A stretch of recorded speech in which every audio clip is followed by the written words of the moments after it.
Deuteronomy 12 is the first detailed instruction on how Israel is to worship God. Once they enter the promised land, Moses begins with a clear command. Destroy all the places where the nations worship their gods. Tear down their altars, smash their sacred stones, burn their Asherah poles, and cut down their carved idols. Worship God their way is forbidden. The reason is simple but profound. God is not to be worshipped like the pagan gods. The nations worshipped on high mountains, on hills, and under every spreading tree. They mixed worship with nature, with fertility, with pagan rituals. But Israel would worship the true God in the way He commands, not in the way culture suggests. God tells Israel to seek the place where He will choose to put His name. This is central.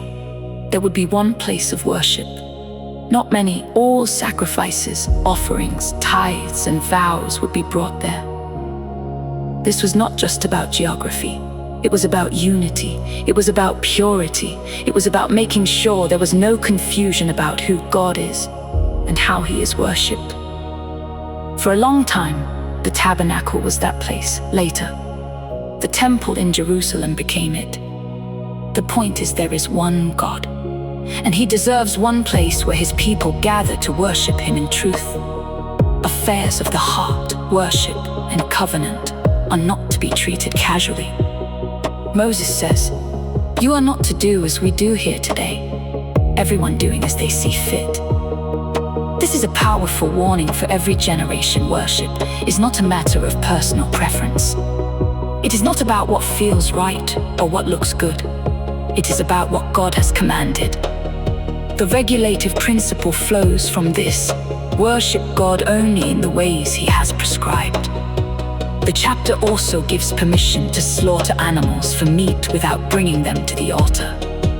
But the blood must not be eaten. Blood belongs to God. It is sacred. It represents life. This instruction would later point to the ultimate sacrifice, where blood would be poured out for the forgiveness of sins.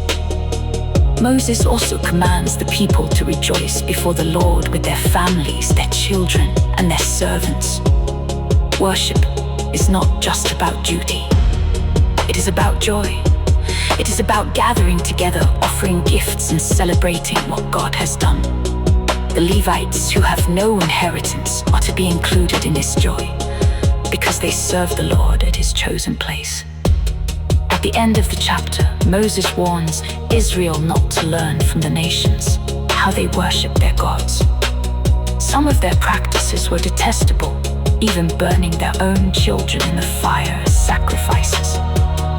This should never be done to the Lord. Never mix human sacrifice with worship. Never add to what God commands. Never subtract from it. Deuteronomy 12 calls us to worship God the way He has commanded. It calls us to reject false worship, destroy idols, and gather in unity at the place God chooses. It reminds us that worship is holy, sacred, and not to be treated casually. And it points us forward to the true temple, where Jesus Christ became the ultimate sacrifice, and where we now worship in spirit and in truth. So the message is clear: destroy the places of false worship.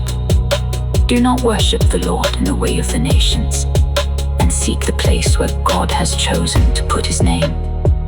Worship Him with your whole heart, with your family, with joy, and with obedience, because He is the Lord, and He alone is worthy.